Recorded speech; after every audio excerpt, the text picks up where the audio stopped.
You've been waiting all day for this, haven't you?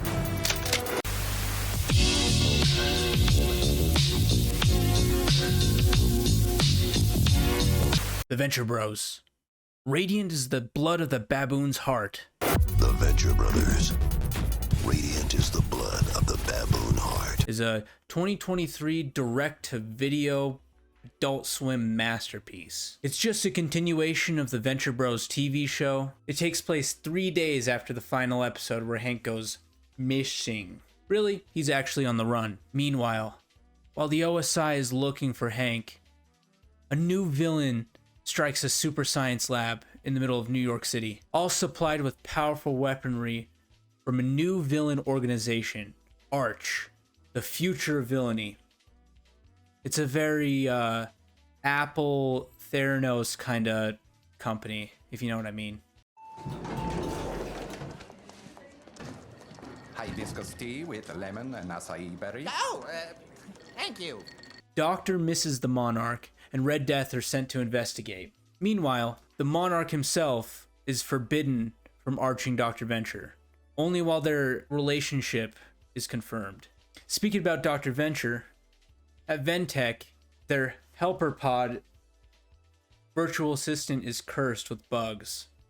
A bug that makes it levitate and fly into the air while music is playing, and then suddenly come crashing down onto a baby's head. That could have been a baby's head. Now do you get it? Oh, and all this is supposed to release in a day. Meanwhile, Dean, faced with guilt, seeks out the Order of the Triad to help find Hank, and things just keep getting more tense from there. Honestly, the copy of the Blu-ray disc that I got is pretty great. Has some nice artwork and protective covering. It comes with a digital disc code, which is, you know, pretty nice. Here, let me actually get it close to the camera.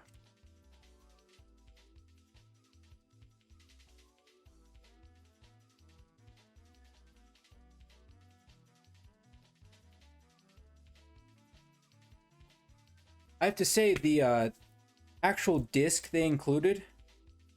No, I'm not going to show you the digital code, you freaking reloaders. I actually really like the design of the disc. Usually I don't care about discs or like anything about it, but I genuinely just like the artwork on that one. It's the cool Adult Swim logo and everything. Actually, this came with a poster.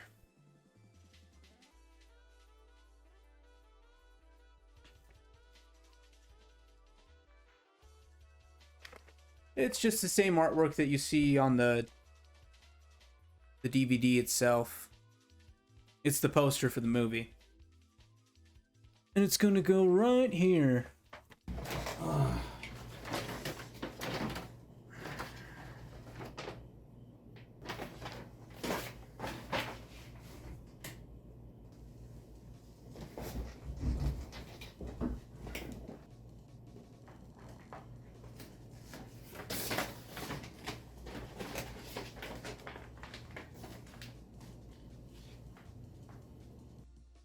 Looks beautiful, huh? That's just gonna stay up there forever now. Anyway, gotta say the actual Blu-ray release was pretty nice. I hate that they did it that way. I don't know why they released it on Blu-ray first. Okay, no. Forgive me. They released it digitally first, then they released the Blu-ray, and then it still has yet to come out on Max, I think. So, I don't know if they made more money that way or if that's the only way Adult Swim would do it, but that sucks so bad. So after the 7th season of Venture Bros, which was way back in October 2008, that's when it ended. Look, I get that this may be the only way that they could have continued the Venture Bros story, and I'm so thankful that we got a movie at least. But I feel like this could have been stretched out into a whole season. I mean, honestly, some of these concepts could have been stretched out into individual episodes. Not to say it was badly paced or half-baked or anything, but the concepts could have been genuinely expanded upon in an interesting and meaningful way. Spoilers section. You know, the plot is alright. Helper pods get infected by a virus from Arch, that new villain organization, and its leader Mantilla. Mantilla's like this invisible woman and the ex-girlfriend of the Monarch. Basically, she uses all these helper bots to fly up to the ceiling and to literally pull the building off of its foundation and fly it up into space and kill everyone inside and drop it. So Doc, Hatred, Henchman 21, and the Monarch all have to work together to save themselves and I guess all of the world or something. I don't know how much damage it would do, but they really do work together. And in fact, they fly down in a super mecha Venture Voltron Mechazord cool thing, all right, and they save the day. And that's all that matters. And you know what? Meanwhile, Doc actually gets to show off his scientific abilities and his technical skills, which they don't really do a lot in the show. In fact, he's kind of looked at it as an idiot. I mean, he's looked at it as fucking incompetent, at least. Hank deals with his many past characters. They are manifesting themselves after he's suffered all that head trauma and the witnessing Dean messing with his girlfriend. That's pretty traumatic. But these characters come back as hallucinations, and eventually they're in the purgatory Barbarella death world or whatever. Dean seeks the help of Dr. Orpheus and Jefferson to go save Hank, or at least look for him, right? And all these characters get their own unique scenes and their own unique interactions, and it feels like a really, really good send-off to everything. I mean, honestly, the way that Dean interacts with Dr. Orpheus and Jefferson, he's really flamboyant and dramatic, and that's really interesting. You get to see Jefferson in his natural element, fighting, their word, not mine, Blackulas, all right? They're Black Draculas, okay? He can only fight Black Draculas specifically. Hey, get in the blood vessel. Yes, sir. You two go. Nay, we shall fight them together. Magic cloak, I thee invoke. Your magic don't work on us, fool. Is that true? Afraid so. You might wanna. Off I go. But anyway, they totally expanded the universe in a bunch of different ways. I mean, you get to see the slums of Chicago. You get to see more of New York a little bit. Hear about all sorts of different interesting characters and whatnot. And I mean, all of your mainstay characters get their own scene. Even Red Death, all the Council of 13. Brock Sampson gets his own part.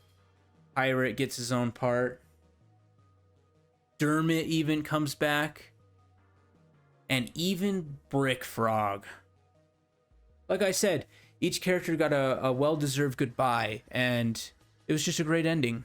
Yeah, I gotta say, It Takes Two was super funny. I like that part. It just came out of nowhere, and it's cool to see, like, legit licensed music in the Venture Bros. I mean, you don't see that as often. It's there, I think it's there sometimes, but I don't know. Oh, man. This movie was connected to a million other episodes. Just like any episode of the Venture Bros, you can find ties to, like, literally 5 seasons ago, 6 seasons ago. It's crazy. And of course, trillions of references to pop culture and especially comics and that sort of thing, right? With a final titular moment, the movie finally answered some questions. Like, who is Dean and Hank's mom? And it's not the answer you're thinking.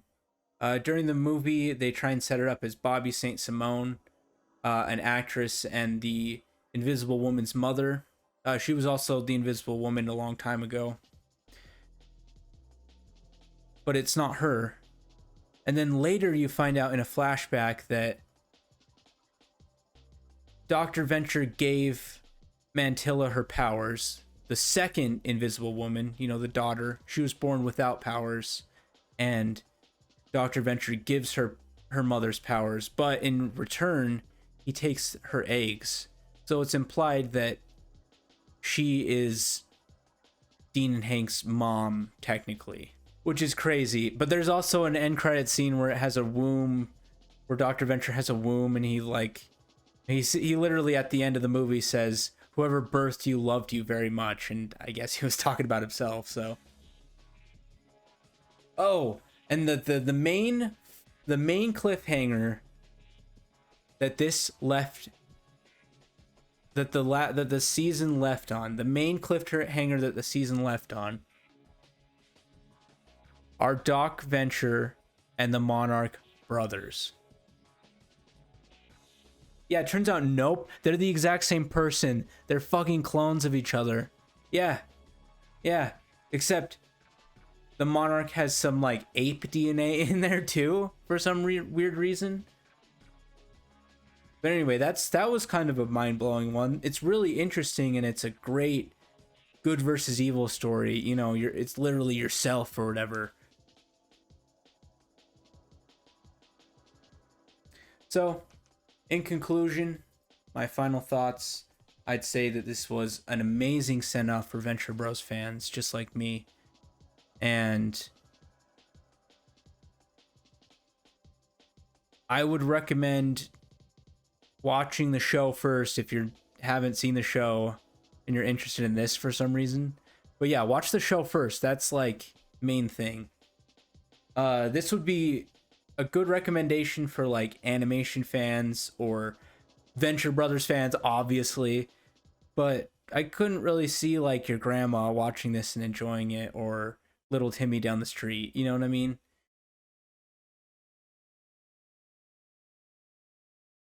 But it was a great movie, great send-off.